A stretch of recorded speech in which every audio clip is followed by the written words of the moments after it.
Friends, Unacademy defence Gurukul में आपका स्वागत है। तो इंडियन एयरफोर्स द्वारा हाल ही में तीसरी रेजिमेंट रिसीव करी गई है S-400 Triumph air defence system की।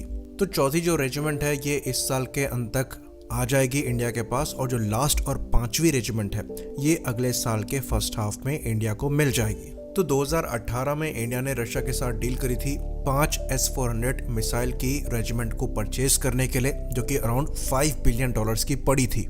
तो पहले की जो 2 रेजिमेंट्स हैं ये टाइमली इंडिया ने रिसीव कर ली थी, पर लास्ट की 3 में डिलीवरी डिले हुई थी क्योंकि यहाँ पर इन सिस्टम की पेमेंट करने को लेकर इशू आ गया था। जैसा कि हम जानते हैं रशिया पर सैंक्शन लगे हैं और जो स्विफ्ट सिस्टम है उससे रशिया को बाहर कर दिया गया है, जिसकी वजह से इंडिया और रशिया के बीच में बात चल रही है किसी दूसरे तरीके से पेमेंट को फाइनलाइज करने की। तो अभी तक इस पे डिसीजन नहीं बन पाया है, लेकिन फिर भी रशिया इन सिस्टम्स को इंडिया को देने के लिए तैयार है और उनके द्वारा कोशिश करी जा रही है कि अब इसमें डिले ना हो और ये समय पर डिलीवर कर दिए जाएं। पेमेंट का इशू पैरेलल में सॉर्ट होता रहेगा। तो ये एक्चुअली कमेंडेबल है कि खुद वॉर में शामिल होने के बावजूद रशिया द्वारा इन सिस्टम्स की डिलीवरी समय पर करी जा रही है। तो इनको कहां पर डिप्लॉय किया जाएगा ये चीजें क्लियर नहीं है, पर इतना तो साफ है कि ये सेंट्रल इंडिया में डिप्लॉय किए जाएंगे, नॉर्थ ईस्ट साइड में डिप्लॉय किए जाएंगे, उसके बाद वेस्टर्न सेक्टर में भी डिप्लॉय किए जाएंगे ताकि इंडिया को पूरी तरीके से कवर दे सके पॉसिबल एयर अटैक के अगेंस्ट में।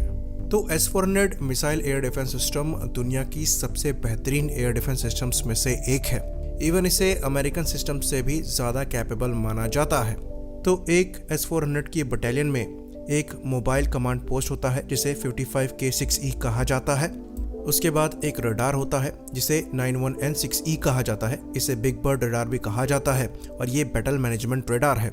तो ये बहुत ही ज़्यादा कैपेबल रडार है। अगर स्ट्रेटेजिक बॉम्बर साइज के टारगेट्स हैं तो ये 400 किलोमीटर की दूरी से उन्हें पहचानने में सक्षम है, और अगर स्टेल्थ कैटेगरी के टारगेट्स हैं तो ये 150 किलोमीटर की दूरी से उन्हें पहचान सकता है। बाकी 4 स्क्वायर मीटर RCS को ये 390 किलोमीटर में पहचानने में सक्षम है, जो अगेन काफ़ी इम्प्रेसिव रेंज है। इसके बाद एक और रडार आता है जिसे 92N6E कहा जाता है। ये फायर कंट्रोल रडार है, यानी कि ये मिसाइल को गाइड करता है टारगेट की तरफ। तो ये 92N6E रडार जो है ये एक बार में 400 किलोमीटर की दूरी पर टारगेट को देख सकता है और एक ही साथ 100 टारगेट पर ट्रैक बनाने में सक्षम है। तो ये ग्रेवस्टोन रडार मिसाइल्स को भी गाइड करता है। बाकी यहाँ पर लॉन्चर्स हैं जिसमें एक लॉन्चर में 4 मिसाइल आती हैं और ऐसे 12 लॉन्चर एक बटालियन को फॉर्म करते हैं, यानी कि एक बटालियन में 48 मिसाइल्स हो सकती हैं और ये मिसाइल कॉम्बिनेशन हो सकती हैं 40N6E मिसाइल से लेकर, जो कि 400 किलोमीटर की दूरी पर टारगेट को निशाना बना सकती हैं, इनसे 9M96E तक, जो कि 40 किलोमीटर की दूरी में यानी कि 40 किलोमीटर की दूरी में टारगेट पर निशाना बना सकती हैं। तो यहाँ पर जितने भी मिसाइल यूज होती हैं इसमें आपको रेंज से लेकर मैक्सिमम एल्टीट्यूड का वेरिएशन मिलेगा, जिसकी वजह से ये हर तरीके के टारगेट्स को हिट करने में सक्षम होंगे, चाहे वो हाई फ्लाइंग हो, चाहे वो लो फ्लाइंग हो, चाहे वो स्टैंड ऑफ रेंजेस से ही अपने पेलोड को ड्रॉप करने की कोशिश क्यों ना कर रहे हो। इसके बाद यहाँ पर एडिशनल सिस्टम भी है जिसमें एक 96L6E रडार है, जो कि ऑल एल्टीट्यूड एक्विजिशन रडार कहा जाता है। तो ये रडार भले ही एडिशनल पैकेज का पार्ट हो, पर हमारे लिए बहुत ज़्यादा ज़रूरी है क्योंकि ये हाई एल्टीट्यूड डिटेक्टर के तौर पर यूज़ किया जाता है और एक बार में 100 टारगेट को ट्रैक कर सकता है। और इसमें हाई रेजिस्टेंस दिया गया है ग्राउंड क्लटर से और माउंटेनस टेरेन की वजह से जो क्लटर पैदा होता है उससे। फिर यहाँ पर एक और ऑप्शन है 40V6MR मास्ट का। इसके ऊपर रडार को माउंट किया जा सकता है ताकि रडार को एक हायर ग्राउंड मिल सके। तो हमारा ये मानना है कि ये सारे सिस्टम भी इंडिया द्वारा प्रिक्योर किए गए होंगे क्योंकि ये स्पेशली हाई एल्टीट्यूड वॉरफेयर के लिए है।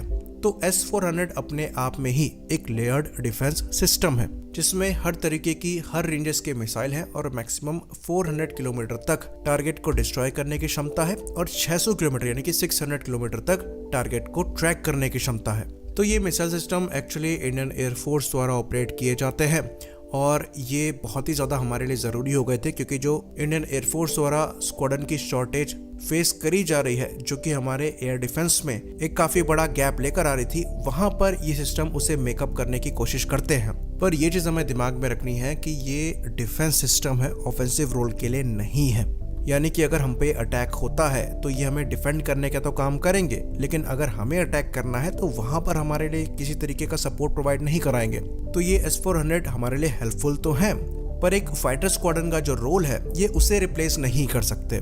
तो जो 42 स्क्वाड्रन की रिक्वायरमेंट है वो है और रहेगी।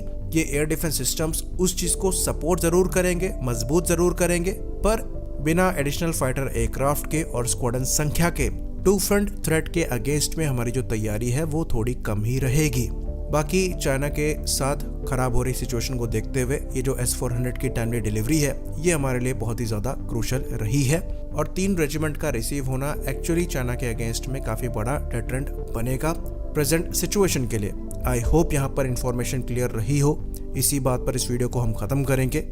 लाइक करिए, सब्सक्राइब करिए। जय हिंद।